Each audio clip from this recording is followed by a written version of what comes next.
Good afternoon and welcome everybody. Welcome to our first AHDB Potatoes MI webinar. I'm Rob Clayton, I'm Sector Strategy Director, and I'll be chairing the event this lunchtime. This is our first attempt at using this type of technology for this type of message. Traditionally, we would have press released this, it would have gone to print, and we would have taken questions over the next 4 or 5 days. This is much more instantaneous. You can fire your questions into us and we'll be feeding back on those at the end of the event. You should have a chat box in the top right-hand corner of your screen. Questions as they arise, send them to us and we'll address them at the end. You can also use that chat box if you're having sound issues or visual issues. Just let us know and we'll make the adjustments that we can. We're also recording today's event. Once that's been through the edit suite later on, we'll send you a link so that you can share that with any colleagues who didn't get a chance to join us. Okay, so that's the instructions over. I'll just talk you through the agenda we've got for today, and we're going to cover 4 main things for you. First of all, we'll do the first area estimate, and that's based on the analysis of grower returns this year. After that, we'll have a quick look at consumer insight, changing behaviours of our consumers and how their attitudes might affect your businesses in terms of selling potatoes. Hot topic after that, Brexit, what we know so far and what we can speculate on and how this is going to affect the potato industry. And then I'll return to the microphone. I'll just cover off a few of the strategic issues and just try and describe how we are spending the levy this year and how we've allocated that against different programs. So just a quick reminder, questions as they arise, please, just type them in the chat box. We'll try and group them together so that we can get people back to the microphone to answer those at the end. And later on, we will send you a link of the recorded version so you can share that. We are going to release the information we use today to the press. It's absolutely crucial that the whole potato industry gets to understand the figures at the same time. That way we can knock out any market advantage that you thought you might have by tuning in. Okay, so without further ado, I'll hand over to our first speaker, Amber Cottingham from our MI team, who's going to deliver against the first area estimate for 2017. Amber. Thank you very much, Rob. Good afternoon, my name is Amber Cottingham and I'm an analyst here at AHDB, working in the Potatoes Market Intelligence team. I'm going to speak to you today about the first planted area estimate for the 2017 season. We will then look at what this could mean for the season ahead by assessing a few different production scenarios and comparing these with previous seasons. Finally, we'll have a quick look at the trade over the past season. So without further ado, the planted area figure for the 2017 season is 121,000 hectares. This is up 4% on the previous year and is the same as in 2014 and at a similar level to the area planted in 2012 and 2013. This increase in area is unsurprising following the 2 previous years of relatively high prices. We have previously spoken about the strong relationship between high farm gate prices and subsequent years' planted area increases within the potato industry. The first area estimate is produced using the planted area declared on planting returns and then scaled up to represent the total potato industry. In order to get an accurate figure, we have to wait for planting return forms to come in, and once we have more than 60% of returns, we are able to make the first area estimate. This is then updated later in the season when all of the forms are in. AHDB's Market Intelligence Department is ISO 9001 accredited to ensure all of our data is accurate and robust. Now we are going to look at what production could be based on a few different yield scenarios. Firstly, if we end up with a yield this year that is close to the 5-year average of 44.7 tonnes per hectare, then we could have a total potato harvest of approximately 5.4 million tonnes. This figure is 200,000 tonnes greater than the 2016 season. If we consider that approximately 100,000 tonnes of GB potatoes are used each week, we can equate this increase to approximately 2 weeks' worth of supply. However, this 5-year average includes 2012, which was an extremely low-yielding year, and so to give a better average, the next example excludes 2012. By excluding 2012, the 5-year average yield becomes 46.7 tonnes per hectare, and the production figure looks to be approximately 5.6 million tonnes. This figure is 400,000 tonnes greater than the 2016 season, or approximately 4 extra weeks of supply. Now we are going to look at what might happen if we have an extremely high or low yield, and for this we've compared yields to 2015 when it was a record high, and to 2012 when yields were very low. If this season sees another record high yielding year, such as 2015, then production could be as high as 5.9 million tonnes.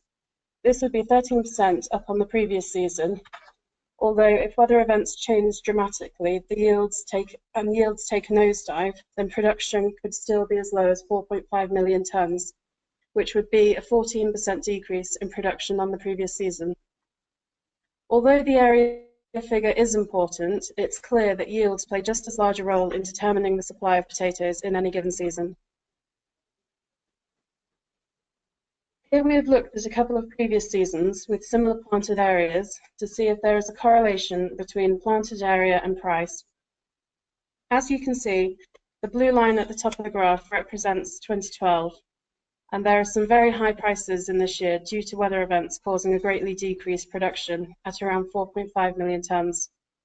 However, the green and yellow lines represent 2013 and 2014 respectively. The average free-buy price per tonne in these years remains roughly stable if we take out the start and end of the season, where previous and future supply tends to have an influence on price. This is represented by the vertical lines on the graph. Prices for these years were in a range of £70 per tonne and £170 per tonne. The production in 2013, when prices were approximately £75 per tonne more, was 5.6 million tonnes, 100,000 tonnes less than in 2014. However, having said all of this, the potato market is notoriously volatile, and prices are hard to judge from one year to the next. This graph looks at the last 6 years of wax prices, and it is clear that there are very few years that follow a similar trend. Now we are going to have a look at the trade situation over the last year. The season, which is coming to an end now, has been characterised by tight markets, both in GB and more widely across Europe. This is a result of the lower than average yields achieved for most of the main European potato producing countries last year, and the subsequent lower production level. This lower level of available supplies has had an effect on trade. Coupled with currency changes in the wake of Brexit, there have been some sizable shifts in imports and exports of potatoes and potato products. The biggest change in the import situation is the substantial decrease in the volume of seed coming into the country, down 57% year on year. This comes as no surprise, as the European seed producers were reportedly going to extreme measures, such as cutting and reclassifying seed in order to meet local demand. In Europe, the tight supply caused some very high seed prices, reaching more than €1,000 per tonne for some varieties. In Scotland, where much of GB's seed is grown, yields were mostly unaffected, and therefore seed availability was not as problematic in comparison. Although only down 2% year on year, this is the first year in this decade where there has been a decrease in the imports of frozen processed potatoes to the UK. This has been driven by two main factors. Firstly, the tight supply situation in Europe has meant raw European potato prices have increased. And secondly, since the vote to leave Europe, the European Union, the pound has been weaker against the euro, making it more expensive to import goods into the UK. These factors combined may have made this trade flow a less desirable option for many. Although seed and processing imports may be down, fresh potato imports are up 5% on the year, with most of it coming from France, the Netherlands, and Belgium. An increase in processed exports from the UK compared to last year is likely driven also by the tight European supply situation. As the currency shift has made importing to the UK more expensive, it has likewise made exporting to Europe relatively cheaper. A surprising result of this season's unusual trade dynamics is that UK seed exports have not increased quite as much as one may have thought. However, with most of the UK's seed exports going to markets outside of Europe, to countries such as Egypt, it might not be so surprising that there hasn't been a significant increase in exports. In overall terms, the UK has been a slight net importer of fresh potatoes so far this season. The majority of fresh potato exports have gone to Spain, Ireland, and Belgium respectively. However, we can see that between 2015 and 2016, most of the other categories are showing the UK exporting more and importing less. The UK has been a net exporter of both crisps and seed potatoes last year, and the net import of processed potatoes is down year on year. It will be interesting to see if these patterns continue over the next few years, and then how they might start to shift after we leave the EU. Stay tuned to hear more from David Swales on opportunities and challenges for potato trade in the face of Brexit. So what do we have coming up? In the coming weeks, we will have an updated NEPG area figure. In April, we reported the provisional estimate suggested an overall increase of 3.6% for the Northwest European potato growers countries. Once all countries have released their planted area figures, we will have a better idea of what the supply picture could be across much of Europe this season. We will also be looking at the European crop progress. Reports are currently suggesting that in some areas, crops have been adversely affected by the prolonged dry, hot weather, and irrigation bans are in place for some. In parts of Belgium, it is reported that there is a 25% yield loss already for early potatoes, with some suggesting tuber numbers will also be down. If these current concerns materialise into crop losses, then this could influence trade flows into next season. In August, we will have the updated area estimate and a breakdown of area by variety. This will give a better insight into what supply might look like for the various market sectors. So that's it from me. If you have any questions, please could you submit them and we will answer them all at the end. Now I'm going to pass over to my colleague Emily Beardshaw, who is going to give an update on consumer trends. Thank you. My name is Emily Beardshaw and I am a Consumer Insight Analyst here at AHDB. Today I'm going to be talking through what some of the key consumer trends affecting the potatoes category are. In the next 10 minutes, I will firstly be discussing the grocery market and some of the key dynamics shaping the consumer and retail landscape. I'll then go into more detail about how key consumer trends can specifically impact the potato sector. And finally, I'll finish with a brief summary. There are many factors which influence the decisions that shoppers make in store. And by looking at data on shopper activity and grocery retail, we can begin to identify trends in consumer behaviour over time. The economic backdrop plays a major role in the choices consumers make, and this includes how and where they choose to shop. Following last year's Brexit vote and the more recent general election, it's fair to say that there is a lot of uncertainty in the marketplace, including around the impact on food prices.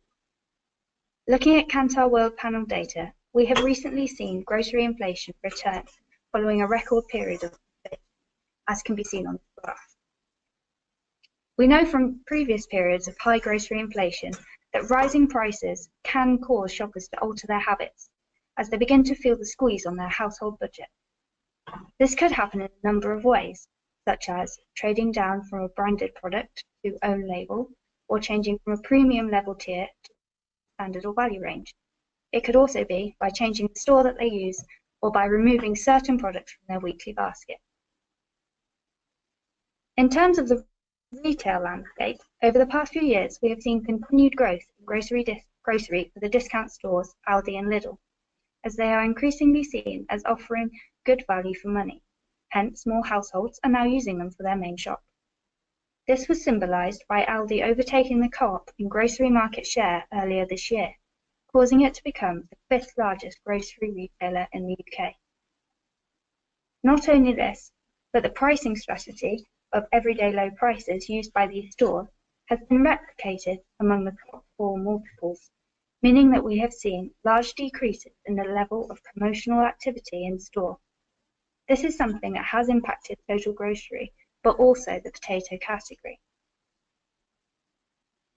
Moving on to look at the consumer landscape, there are long-term structural changes to the consumer base in the UK.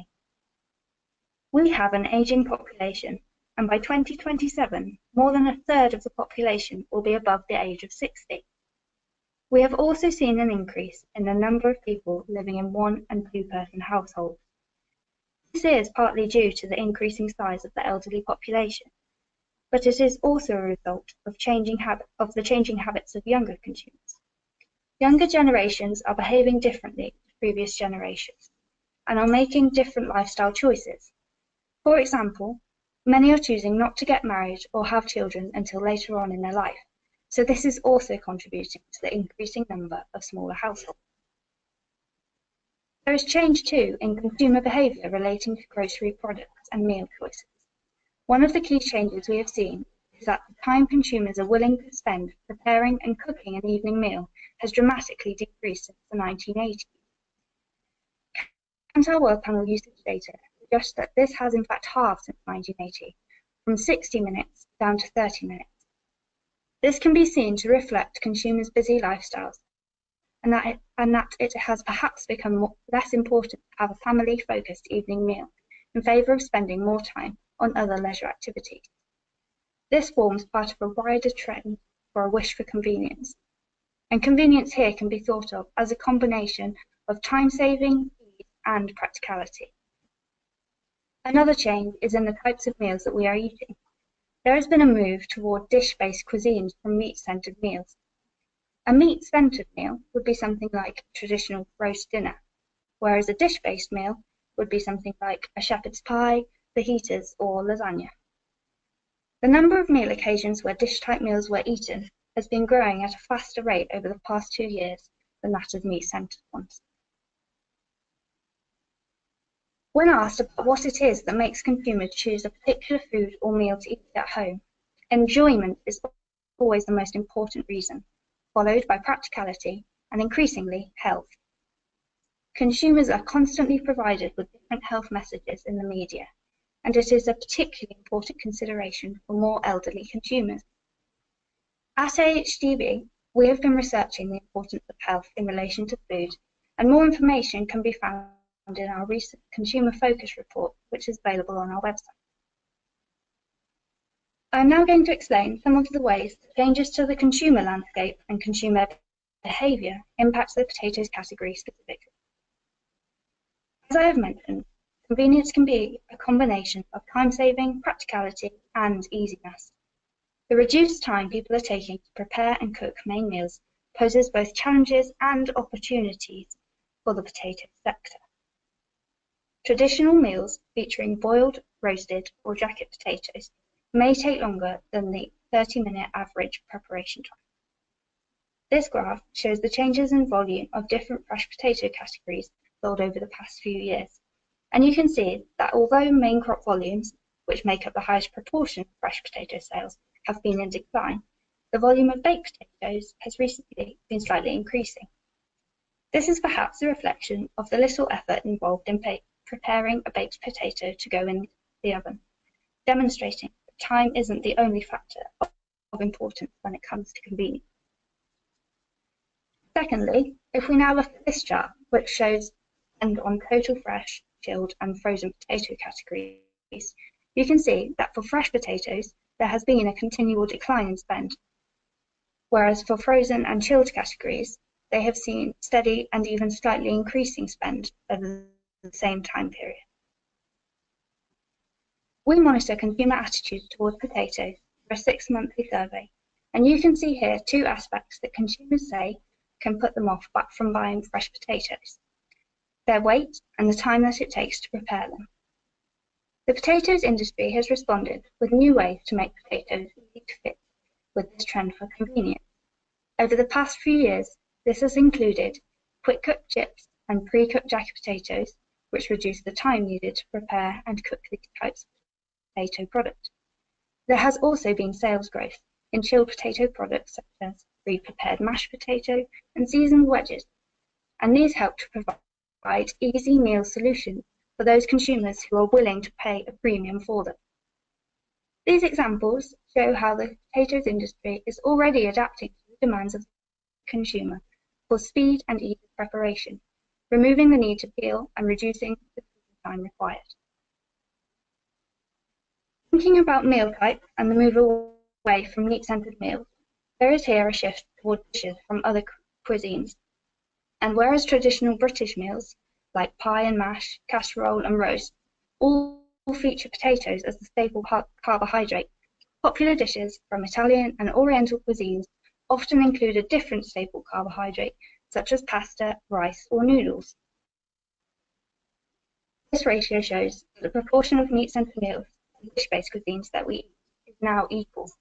This is a big challenge for the potato sector, and it is important that consumers continue to be persuaded that potatoes are enjoyable and easy to include in their everyday meal repertoire. This chart, based on Kantar World Panel usage data, shows that despite the increasing popularity of varied cuisines and dishes, both fresh and frozen potatoes remain important and are the second most popular carbohydrates, following bread by number of meal occasions eaten in home. Health is increasingly important as a reason for food choice, and potatoes are generally thought of as quite a healthy option. As I have mentioned, we monitor consumer attitudes towards potatoes and have found that when asked directly, 69% of people consider potatoes to be healthy. Further to this, the pie chart on the right shows that when asked which out of rice, pasta and potatoes was considered to be healthiest, potatoes are considered to be the second healthiest option, following rice. And this suggests that a high percentage of those consumers do perceive potatoes to be good for you. This is also an area where there are opportunities for further development, given the nutritional benefits of potatoes and the versatility of ways to cook them. So, in summary, the UK grocery marketplace is changing, and these are interesting times given both the economic backdrop and the changing trends in consumer behaviour. Convenience is not a new trend, but it is one that remains very important, and where potatoes have proven to fit with this, they have done very well. There is a potential challenge in the rise of dish-based cuisine and the variety of alternative carbohydrates to potatoes, and this should be monitored. The ever-increasing importance of health is a trend to monitor and one that the potatoes industry can continue to use to its advantage, as consumers already consider potatoes to be a reasonably healthy carbohydrate option. Thank you for listening. I hope that this has been a useful insight into key consumer trends affecting the potatoes market. Please submit any questions that you may have, and next David will be taking you through some of the possible implications of Brexit on the potatoes. Right, good afternoon everybody. My name is David Swales. I head up the Strategic Insight team here at AHDB. I'm going to be talking to you for about the next 10 to 15 minutes about Brexit and some of the implications I see in the potato industry. Obviously, 10 minutes isn't a huge amount of time, so I'm going to be quite headlined in what I outlined for you today. But if you have any questions around topics I don't cover, happy to pick those up towards the end. Just to recap on the Brexit timeline and what's been going on, the UK voted to leave around about a year ago now, and Article 50 was triggered back in March. And we know that the negotiations started last week, so quite a lot has been going on. We've got 2 new government departments, a new Prime Minister, and a whole range of changes which have happened. Nissan are there because we know a lot about big companies, themselves and getting the ear of government and reassurances around what will happen. And Marmite is there because we know about inflation as a result of the falling value of the pound. So that's been really good news for our exporters, but consumers have had to experience rising prices in shops. So there's a whole range of big issues going on. The work we've been doing at AHDB is to really look at what these sorts of issues and topics mean for our levy payers. So way back in July, we started a new series of reports called the Horizon series, which you can access at the link shown on this slide. We've produced reports on a whole range of topics and hopefully given levy payers some background information and insight on what the sort of issues are and what they might mean for your businesses. So please do go onto that link and have a look at those reports if you have time. The reports have looked at 4 main topics. Firstly, trade and what the implications are there. Secondly, agricultural policy. Then rules and regulations, and finally labour issues.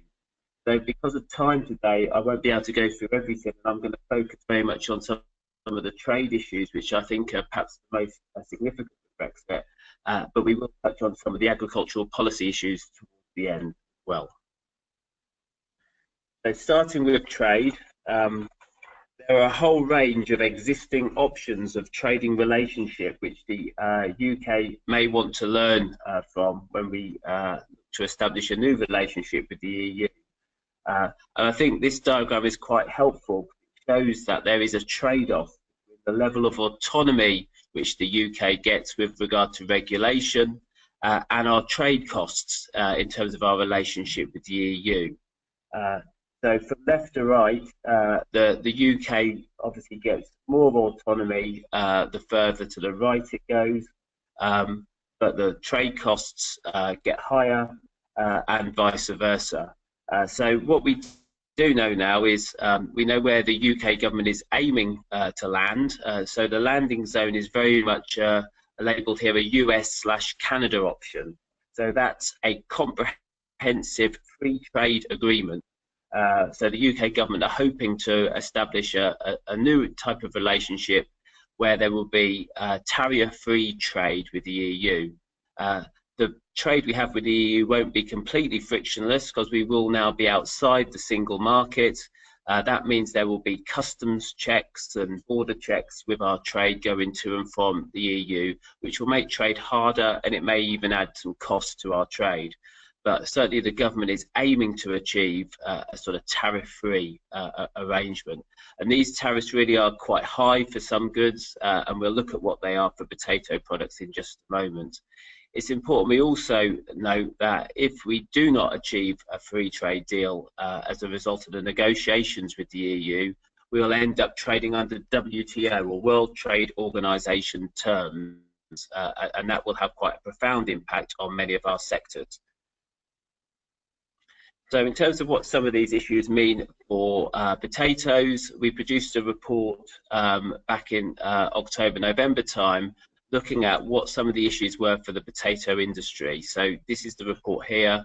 For me, the conclusions are quite positive. So although trade with the EU is really significant, it's potentially a bit less of an issue for potatoes. The potatoes industry may be slightly less dependent on EU than many other agricultural sectors. Then also this issue of tariff-free access is absolutely critical for some parts of our industry, but for potatoes the barriers might actually present a bit of an opportunity for us to import or for us to substitute some imports, and we'll look at that in just a moment as well. So potentially the negative impacts of more barriers being put in place with Europe could provide some challenges for our seed and our crisp exporters, which we will also look at in just a moment. So this chart looks at the situation with regard to production, imports and exports in the different parts of the industry. The blue bars show our production, the grey show our exports. So you'll see here the seed sector, the UK actually exports quite a significant amount of our production. because UK seed is in high demand in other parts of the world due to its high quality. In terms of our imports, you can see here, in terms of frozen processed product, we import quite a significant proportion from both the Netherlands and Belgium. And this is the area such a significant chunk of is imported here, that there may well be some opportunities if there are barriers going in place with the EU, if there are tariffs or even non-tariff barriers going in place, that might raise the cost of some of those imports and make UK produced product more competitive. So there's a positive opportunity there. Looking at the export markets, you can see here on the left our seed exports, actually a bit different to many agricultural commodities here, in that our seed exports tend to go to non-EU nations. So Egypt dominates, Morocco in second place. But the EU also has an impact on our access to other markets around the world, which I'll talk to you about in just a moment. In terms of crisps, it's much more in common with what we see elsewhere, in that the EU markets dominate here. But clearly, our access to these markets could be impacted depending on what type of trade deal we manage to secure with the EU once we leave. Our tariff-free access, I think, is perhaps the critical issue within these trade negotiations. So if we look here, we can see the different tariff rates for different types of products produced by the industry. And you'll see for seed potatoes, the EU's external tariff is about 4.5%. So any seed coming from outside the EU into our market would have that additional cost levied on it. The cost for some of the processed products and frozen product tend to be a bit higher than that. So we're going up to nearly 20%. Now, these tariffs might appear high, but they're actually much lower than they are for other commodities. So if you look at lamb production, beef production, the external tariff the EU levies there is around.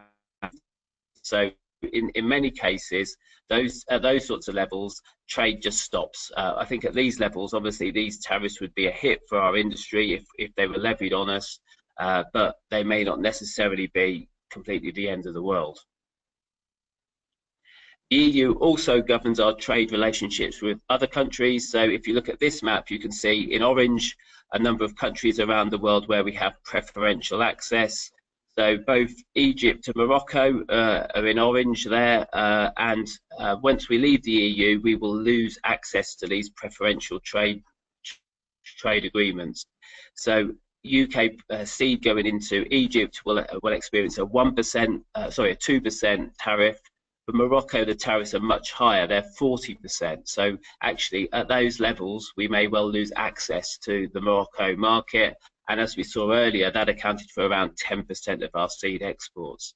So how the UK goes about establishing new trade deals with other parts of the world once we leave will be a critical challenge for us. I'll just finish off with a few points around agricultural support. So you can see here our support levels in the EU are around about 20% of farmers' income, and there are countries which are both significantly more generous and have much lower levels of support. Now the government has guaranteed support levels until at least 2020, and there's some discussions about funding continuing beyond that. I think what the interesting challenge will be is in what form that support might take and what that might mean for our industry. Didn't have time to look at that in huge detail today, but we did publish a report around these issues where we looked at countries such as the US, Canada, New Zealand and Australia, where they tend to have slightly different types of support, which maybe favour a more risk-based approach rather than having regular ongoing direct payments at the same level. We looked those countries look to increase payments when markets are performing badly and reduce them when they're performing well. So there may be aspects of policy from outside our current situation which the UK government may look to when it seeks to establish its own agricultural policy. In terms of just wrapping up then, there's a lot more work which we've got going on. We've published a range of reports, but over the next few months we will be publishing some new reports, and in particular we've done quite a detailed piece of work looking at modelling some different scenarios. So we don't know for certain what type of trading relationship we will achieve with the EU. So what we've done is looked at some different possible outcomes and what those might mean. So look out for that work, which comes out in September. Also in the autumn, we'll be arranging a series of roadshow events around the country. That will include sessions at BP and at Potatoes in Practice. So if you're at either of those events, please do pop in and come to see us. And of course, we're happy to answer any questions you might have as a result of this webinar. Thank you. I'll now hand over to Rob, who's going to talk a little bit about the strategy going forward.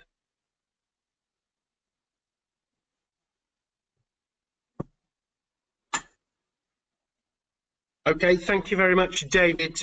We've concentrated primarily on MI for today, as you would imagine. I just want to spend the final 10 minutes telling you really where we've allocated the rest of the levy we get in terms of activities.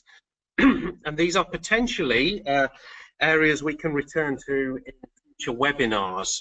Much of that depends on you and the feedback you give us. So just a reminder, you've got about 10 minutes left to fire in any more questions you've got. We'll then carve them up around our speakers and hopefully we'll get those addressed. So a little piece on strategy to finish. Excuse me. First of all, what I want to do is share with you a picture that we painted for our sector board when we were going through the strategic conversation last year. And this was an attempt to capture the essence of the potato industry in GB in one slide. It's not perfect, but it illustrates some of the key points that we should all be considering. So, if you consider what we've got in the top right-hand corner, export business for us is relatively good right now. We have a thriving trade when it comes to seed export. We have customers around the globe who are actively seeking out safe haven labeled seed, and this crops up a lot in conversations. So we've got some good news when it comes to export markets. Likewise with the crisp export, especially into the Republic of Ireland, we've got some thriving business going on right now. So it feels like good news. What you've got top left is a piece of work that Kantar do for us just to plot what's happening at retail. The two key lines in here are the green one, and this is paints a picture of what's happening in terms of fresh sales, and certainly we've seen some of the historic declines of the last 8 to 10 years reduced down, and we're pretty much at a sort of a break-even scenario where we're not seeing trade in fresh potatoes up and down by any great significant degree. What you're seeing in the pink line below that is a sort of steady plot of between 1% and 2% growth year on year in frozen product through GB retailers. So again, it's a reasonable picture. So we've got good news in export, we've got a reasonable picture at retail.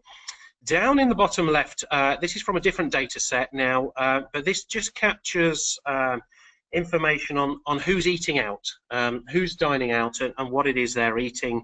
And I think the main message in here is this is substantially up year on year when it comes to people eating portions, particularly chips and French fries, out of the home. Okay, so we've got some pretty strong news there. We've also got cash coming into the supply chain where the chips of 10 years ago, which were typically thin fries, are now Jenga chips. They are flavored chips, skins on chips, all of which attract a premium. So it feels like we've got a lot of good news around there.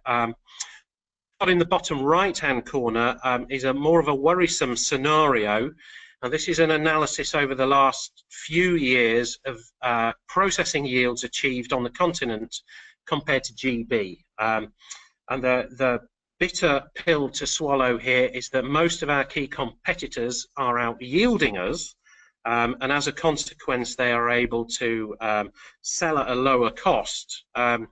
So odds on, if you return to the bottom left-hand corner in that dining out position, it's about 60% chance now that what you will be eating comes in over the channel. Okay, so some worrisome news for us going forwards. And I think one thing to stress is this is going to change rapidly, the whole scenario, as the Brexit conversation and the negotiation evolves for us. So in terms of where we are spending the levy, I don't expect anyone to read this. I'm going to break it down for you over the next 5 minutes or so. But our strategy now aligns to the other 5 sectors in AHDB where we all have common top priorities, of which there are 4. Excuse me. The first, the top left piece, is all around how competitive we are and how we understand our competitive position vis-a-vis our nearest competitors over the channel. Top right, we have a piece around productivity, and our ambition is to help the industry improve its level of productivity. I should note this is not production. Production is about increasing areas. Productivity is about yielding more out of a smaller footprint. Okay. Bottom left, we have the customer-focused piece here, where we are helping industry to understand and deliver what it is our consumers will trust and buy, be they domestic consumers or overseas export markets. Okay. The final piece, the piece in blue, I won't say much more about. That is the thought leadership piece that really leans into the expertise we have within our MI teams, and that's what you've been hearing about today. So just to dig into these very quickly, if I return to that competitive piece, it's absolutely vital now as the Brexit scenario plays out that we understand what's happening over the channel, we understand where the best practices are, and we adopt the technologies that are going to drive our industry forward. And we will be assisting industry in 3 ways in this regard. The first is to introduce Farm Bench. So this is the domestic whole farm benchmarking tool that allows our industry and others within agriculture to compare and contrast cost of production and how that equates into productivity. Now, many of you will say, and many of the growers there, we hear this quite a lot, we already know our costs of production. Yes, we accept that is the case. This is more about everybody speaking a common language when it comes to having conversations about cost of production, understanding where they differ, and then doing something about it. Okay. Now, 2 other parts to this. The first is to replicate that farm bench activity through an international network. So this is the Overseas Agri Benchmarking Network. What this allows us to do now is compare and contrast our production techniques and technologies with crops grown overseas. And what's intriguing about this is we can do it in terms of single factor productivity. So we can now compare and contrast tons produced per day's labor, tons produced per cubic meter of water, tons produced per units of nitrogen, and this allows us to fine-tune where we think the differences are in GB compared with overseas.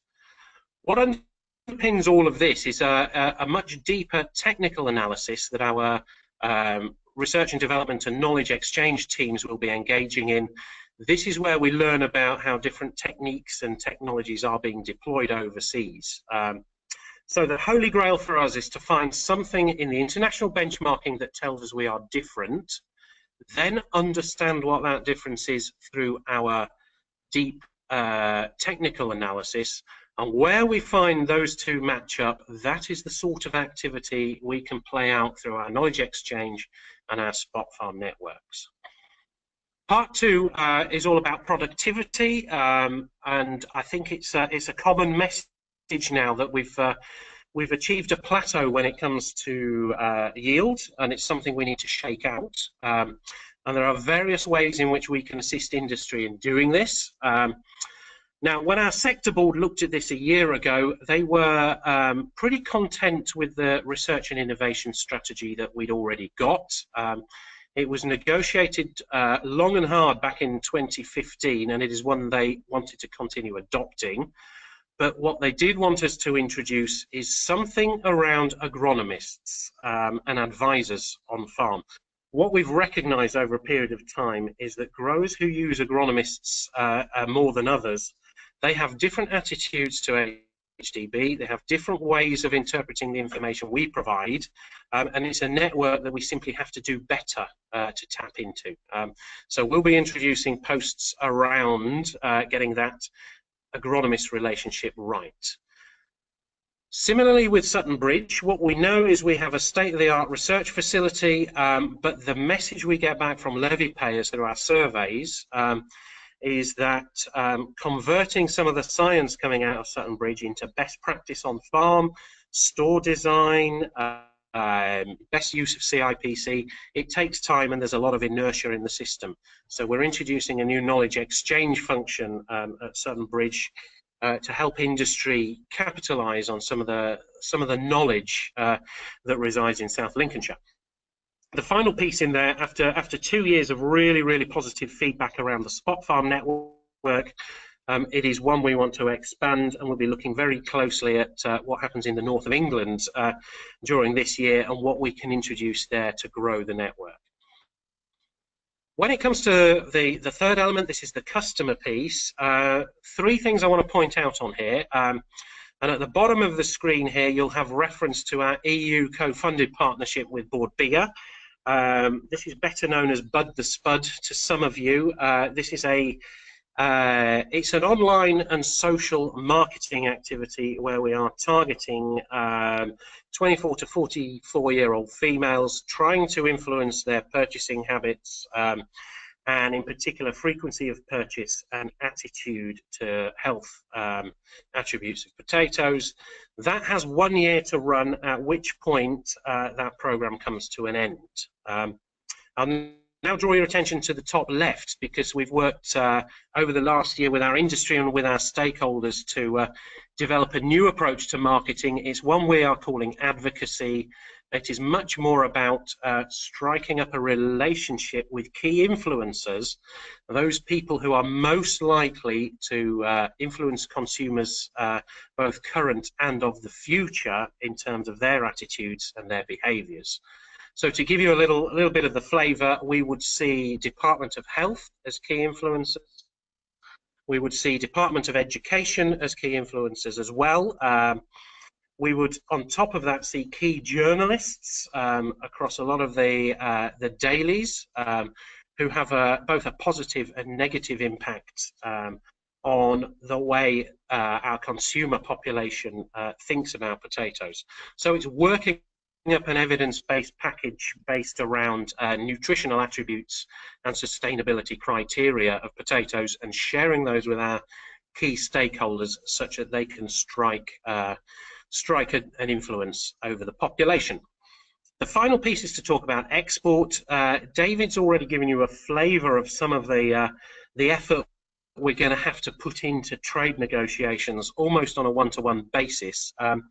What our board recognised on top of this is that we've done a fantastic job over the last few years of opening up markets from a regulatory perspective, so we can do the right deal with governments around the world. But what we've not been particularly good at is sharing the trade relationships. So Cuba was a really good example where we made a lot of noise a year ago about that regulatory position, but I must concede here that we left a lot of the industry in the lurch when it came to understanding who to phone up and how to make a trading relationship in Cuba. So that's an area where we've put in a new trade first strategy to improve that. Okay, final piece is around the thought leadership. You've had a taste of it today. The main point here is what we've got to do is almost turn the flywheel on a lot of what MI does a little bit faster, okay? And that's really why we've gone for the webinar format today. What we want to do is put the consumer insight in front of you guys much more quickly. We want to turn around the stats and the figures more quickly, and we also want to increase more of our future thinking rather than historic analysis, which is why Amber's been through a lot of scenario planning with you this morning. It takes a little bit of cash and hardware behind the scenes so that we've got the resources to cope with big data needs as we go forward. So that's where we're spending behind the scenes, really to ramp up the computing power that the guys you've heard from already today have at their disposal when it comes to turning the messages around. Okay, so final piece from me, just to illustrate where we'll go in terms of funding over the 3 years of this new strategy.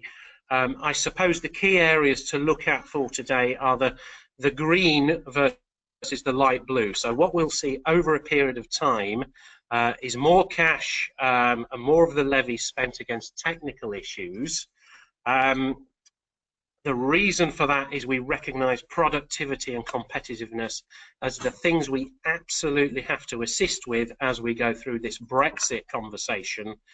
The light blue, our interface with consumers, looks smaller, but I think what we want to do is explore the reach we might get through this advocacy campaign as a substitute for the traditional marketing that you've seen from us in the past.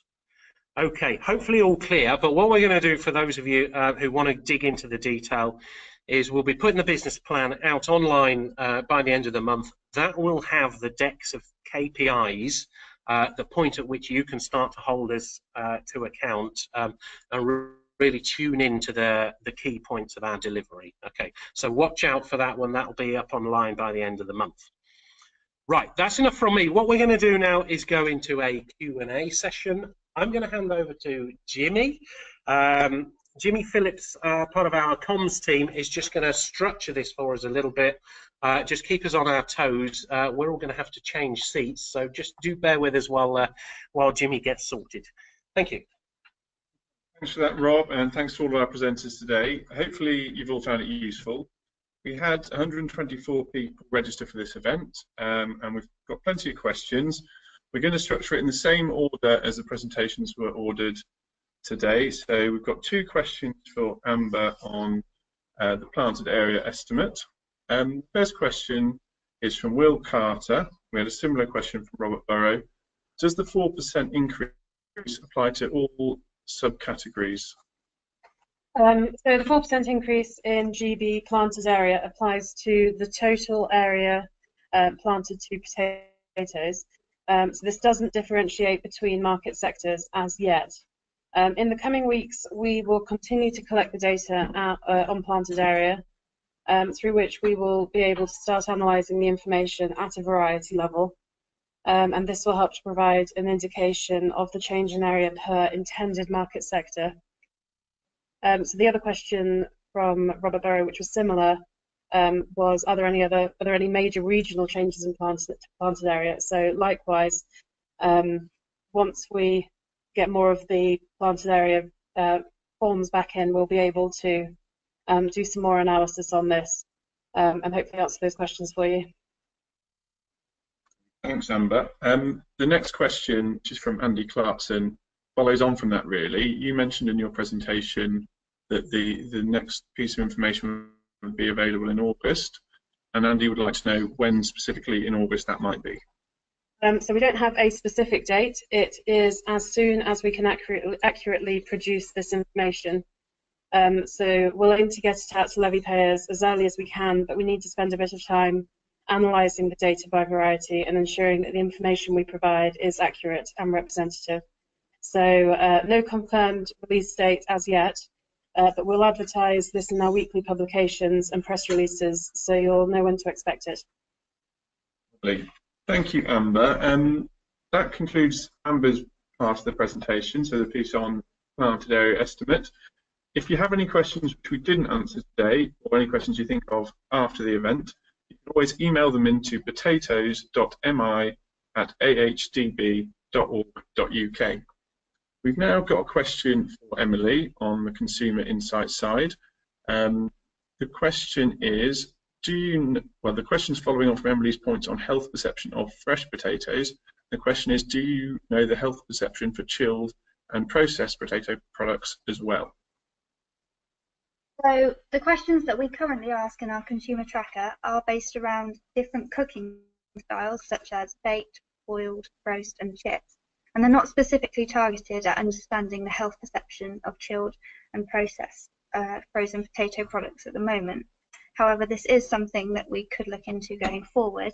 The types of questions that we do ask about frozen and processed at the minute are whether consumers buy into those products and the reasons for this. But as I say, not about health currently. Thank you, Emily. And again, the same email address if you have any questions on consumer trends after the event. We have two questions we're going to tackle here on the Brexit piece from David. Again, you can send questions into the email address afterwards.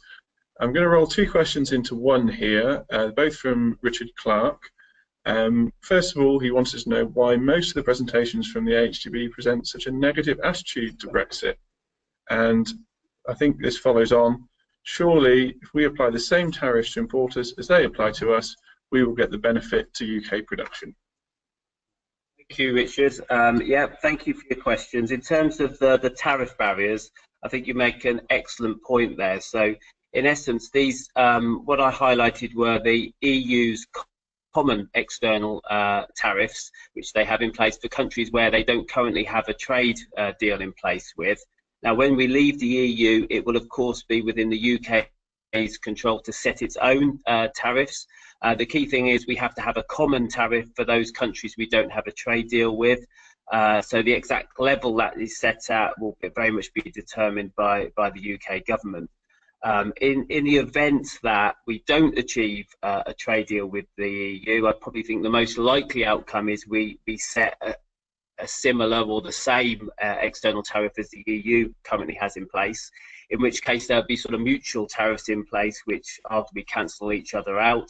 And in the case of potatoes, I think Rich is absolutely right. That could indeed have a benefit for UK potato production.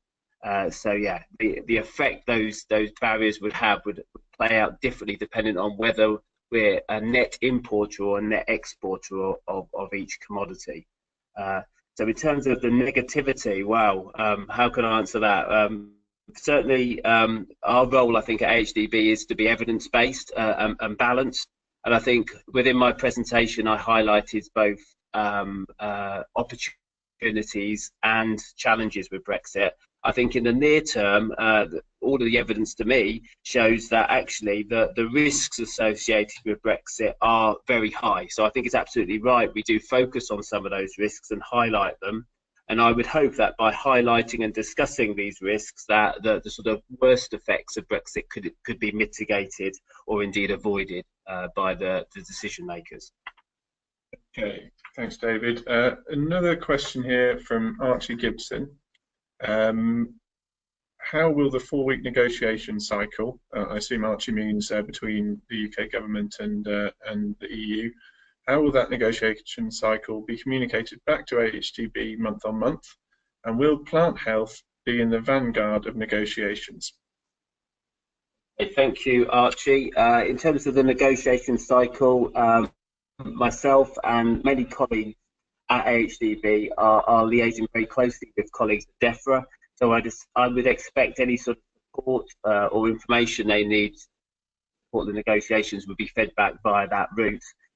In terms of plant health, I think plant health is a really interesting one, and we produced a Brexit report, a Horizon report, looking at plant protection products earlier this year. But in that report, I think we highlighted that you shouldn't really expect a bonfire of rules and regulations in that area, but there may well be some opportunities for the UK to take a different approach going forward. I think the approach there will very much be influenced by our type of trading arrangements with the EU. So I wouldn't expect that to be in the vanguard of negotiations. I suspect some of those details probably won't be coming through until towards the end of the negotiation period. Okay. Thank you, David. We've just got a minute or two left of our scheduled session, so time for one more question that has come in, again from Richard Clark, and this one's for Rob Clayton. Richard would like to know the total budget and forecast income for AHDB Potatoes for the next 3 years? Okay, yes, hello Richard, thank you for that question. Just clarify what our year-end position was last year, because that's the starting point. Last year we saw levy revenue at 5.8 million. Okay, so that's the starting position. What we will do as of the announcement today, we reforecast that upwards based on the plus 4%. So that becomes 6.04 billion. That's what we take as a levy forecast going forwards. That runs for 3 years until we know otherwise. So that's the figure I now use when it comes to management accounting with our sector board.